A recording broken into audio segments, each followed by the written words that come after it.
I own 10 of Versace's most popular men's fragrances, and they're going to be battling up against each other into an ultimate tier list. Versace is one of my favorite fragrance designer brands. Their scents are straight to the point, surprisingly affordable, and 9 times out of 10, great value for money. In fact, the first fragrance that I ever bought over 6 years ago now was from Versace. So if there's anybody that should be doing this ranking, it's me. And make sure to watch until the end because I'll be blind unboxing a new Versace fragrance that I just bought. Oh no, that's good. Which according to some of you guys, could be the best one ever created. Let's get into the tier list.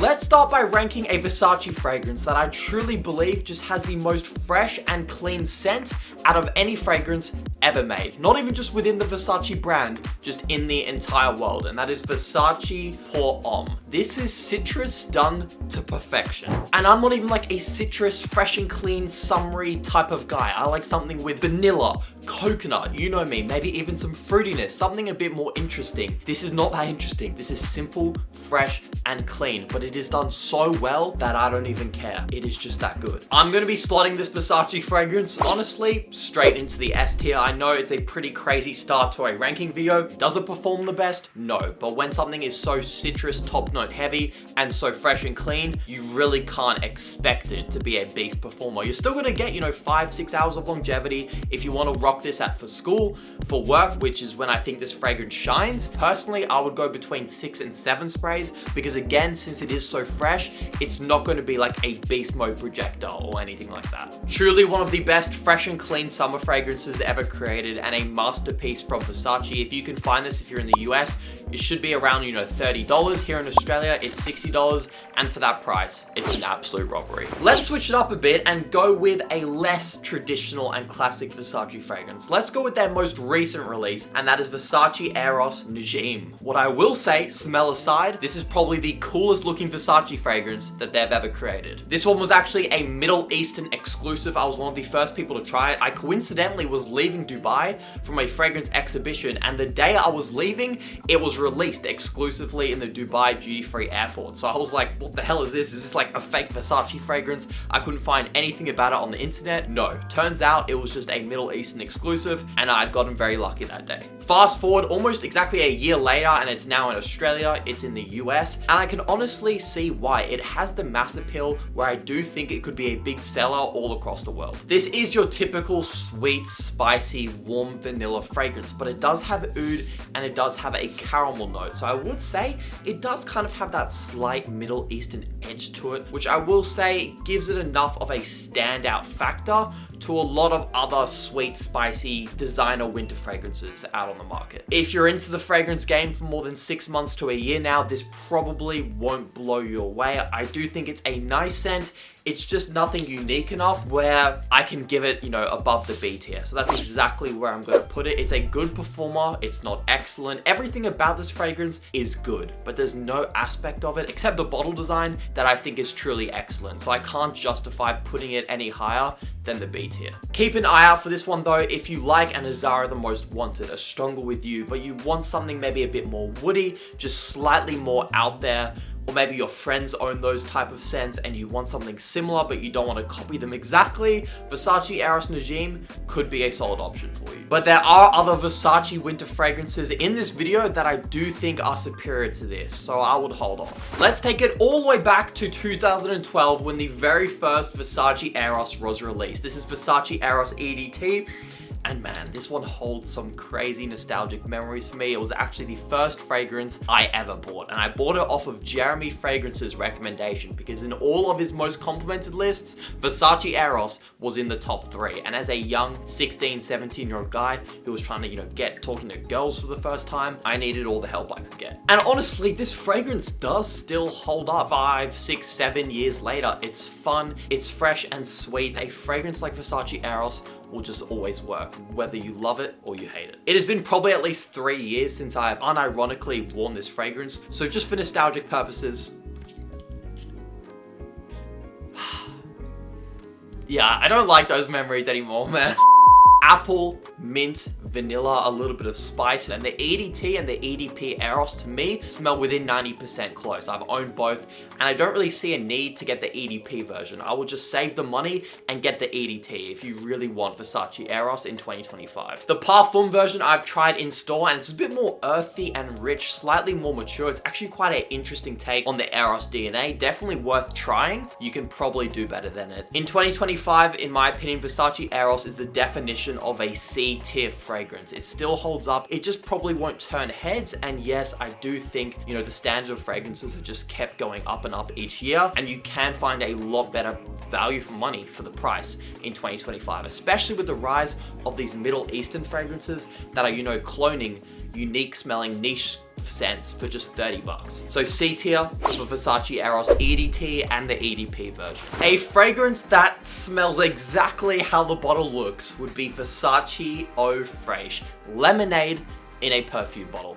If you could somehow take the smell of Sprite, of lemonade, and transport that into a fragrance, it would be Versace Eau Fraiche. This one's similar to Versace Pour Homme in the sense it is incredibly clean, fresh, bright, and uplifting. This is the type of scent you wear when it's really hot outside and you don't even feel like cologne being on your body. It'd just be too suffocating. Versace Eau Fraiche would be the one exception to that, and it would actually make you feel even less suffocating from the heat because it is just such an uplifting and energizing scent. This one's actually quite unique too because it has a starfruit note, which you rarely see in perfumery. I'm not really sure what starfruit smells like by itself, but I will say it gives this scent just a very slight fruitiness, especially in the dry down, which kind of makes it stand out a little bit more from other affordable, just basic blue fragrances out on the market. In terms of notes, the main one you're gonna get when it opens up is lemon, bergamot, and the starfruit. In the mid, you're gonna get some woods and some spices from pepper.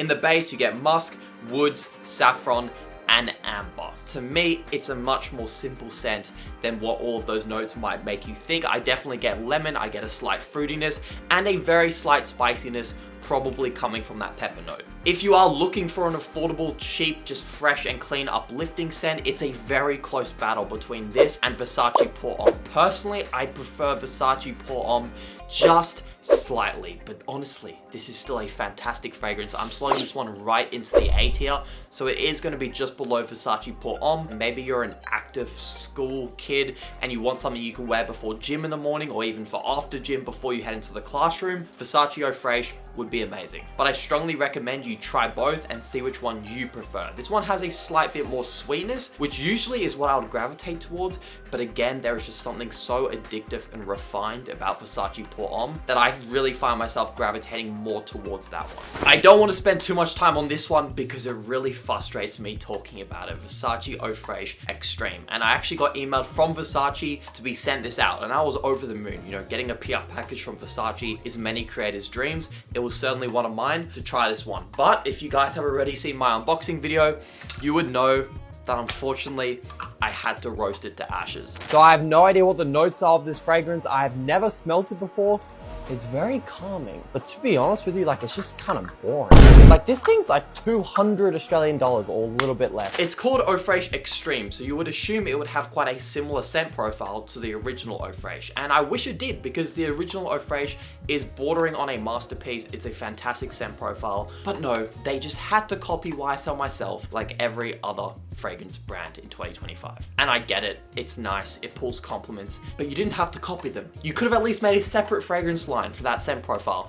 Why did you have to do this? I don't even really get any similarities between the original Eau Fraiche and this. I wore it once when they sent it to me, and I haven't worn it since. It's just disappointing. It's a disappointing fragrance for me. And I'm gonna be putting it in the C tier. I would put it lower just for the originality, but my thing is, it does still smell good. It smells similar to YSL Myself, and newsflash, YSL Myself smells great. And the fact this smells similar means this does also smell pretty good too. I mean, if you took any random guy or girl off the street, 9 times out of 10, they would probably love how this smells. And for that fact, I can't rank this any lower than a C tier, despite how frustrated I am with Versace on this fragrance. It's essentially an orange blossom and musk overload. That's it. That's what the fragrance is. It lasts a good amount of time, 7 to 8 hours, with moderate projection. But it is about as original as... One sec. About as original as this clone bottle design. Essentially one-to-one with another fragrance at a ridiculously high price tag for what it actually is. Up next, let's rank a Versace Eros that I used to honestly despise. I was kind of disgusted by it because I expected so much more, but now I'm kind of starting to like it. Versace Eros Energy. And yes, once again, just like many Versace fragrances, this smells exactly how the bottle looks. It's bright yellow, and guess what? It smells like a lemon. If you do not like the smell of lemons, stay clear of this fragrance, because to me, it's 95% just pure lemon, and the remaining 5 to 10% is like a nice masculine Creative Ventus woodsy type of thing going on. It's like a hybrid of a lemon and Creative Ventus. That's Versace Eros Energy. Look at the top notes: lemon, lime, grapefruit, blood orange, bergamot, mandarin. Basically any citrus that could ever be created in perfumery has been used in this fragrance. It is incredibly refreshing. It has that Versace Eau Fraiche effect where, you know, it's super hot outside. You're like, do I even want to wear cologne today? This is one you would want to wear. You would be surprised that it performs pretty damn well. About 7 hours of longevity on my skin, moderate projection. At around 5 sprays, this fragrance really does perform well, and I can feel that I have a really solid scent bubble around me. If you're someone who loves just a good, rindy, realistic citrus scent, check out Versace Eros Energy. I used to never recommend this fragrance, but now that I've had some time to kind of digest that Versace wasn't trying to do anything crazy with this, I've kind of leveled out my expectations. I'm going to be putting this in the mid B tier. I would like to remind you, Versace Pour Homme and Versace Eau Fraiche are cheaper than this, significantly cheaper than this, and ranked in higher tiers. So look, if it was me, I would probably start with either Pour Homme or Eau Fraiche over Energy. It's time to get serious, and by serious, I mean rank my favorite Versace fragrance of all time, Versace Eros Flame. This was one that I bought about 2 days after I bought the original Eros, because I didn't even know an Eros Flame existed. And then I went back to the store after doing some research, tried this, and instantly was like, why the f did I just buy the original? Kind of goes off and does its own thing. It's more citrusy, it adds in this really nice blood orange notes. There's some spices from pepper, and the vanilla is kind of amplified. This is a more deep, rich, and spicy fragrance versus the original Eros, which is a bit more light and refreshing. Definitely better in the higher heat, whereas Eros Flame, I found, is going to be working better when it's colder outside. But because this is still citrusy and it has that orange, you could, in a pinch, use this pretty much all year round. I get close to 10 hours of longevity on my skin. Projection wise, it is pretty strong. It's pretty close to being a room filler. As someone who doesn't overspray their cologne, I'm pretty comfortable using just 4 sprays of Eros Flame, and people around me will be smelling it. So if you're looking for an affordable but unique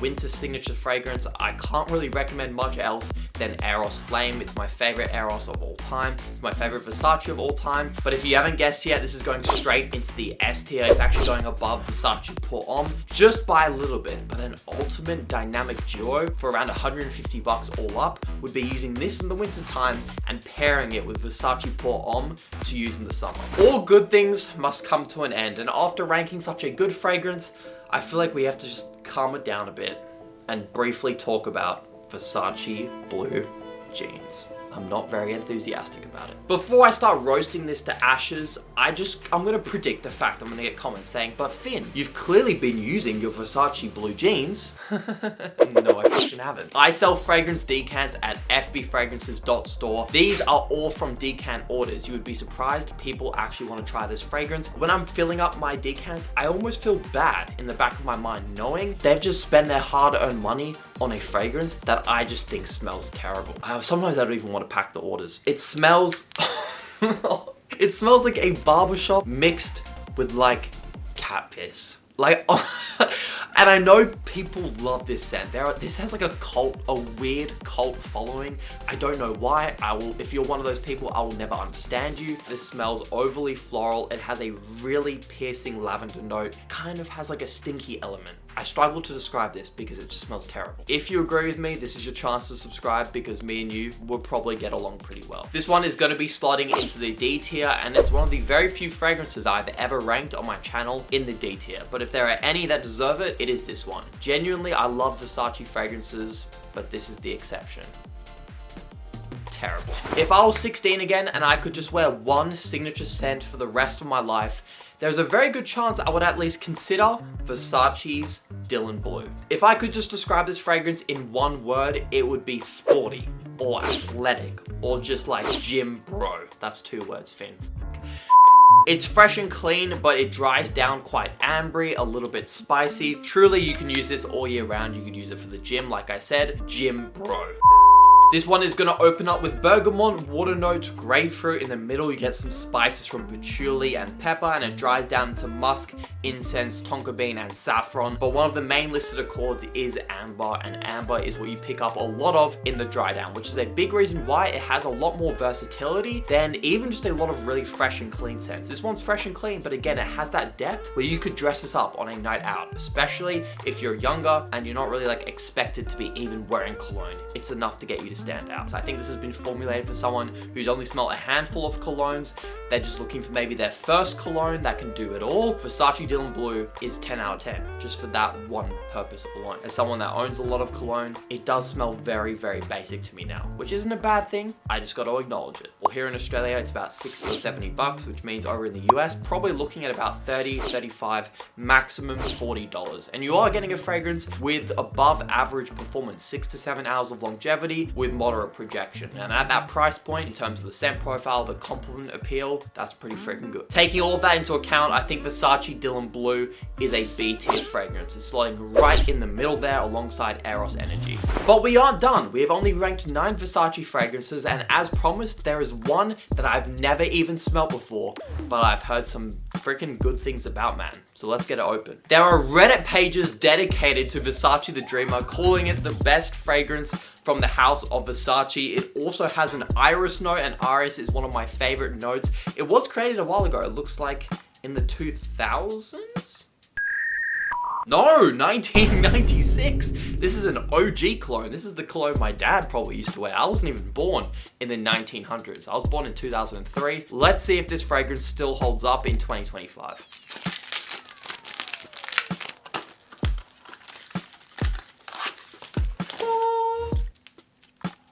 Oh, it's got the little Versace head. It looks somewhat elegant. Let's get, oh, that's the, oh, I thought that, I was tripping out. I can smell it, it's a bit weird. Oh no, that's good. It has almost like the Jean Paul Gaultier Le Male, fresh, clean, spicy, but like a little bit of sweetness. It's got the old school feel to it, like with the lavender, that kind of fougere barbershop-esque vibe, but it's sweet enough, and it has the iris, which makes it still smell quite modern. I definitely need to wear this one more before I feel comfortable giving it an official ranking, but temporarily, the high B tier towards the low A tier side of things. This is definitely better than I would say half of my Versace fragrances that I own at least. Fresh, clean, soapy, but unique. That's how I'll describe this, just off a first sniff. That is going to wrap up ranking all 10 of my Versace fragrances into a tier list. This is what the final tier list looks like. Let's just pretend for now Versace the Dreamer is in the B tier, but it smells pretty freaking good. Oh, I keep being distracted. Like and subscribe if you enjoyed. Let me know down below your #1 favorite Versace fragrance. In the description below, you'll find the best prices all around the world. So if you want to, buy any of these Versace fragrances and find the best deal for them, make sure to check out the description below. And I'll see you guys in the next one.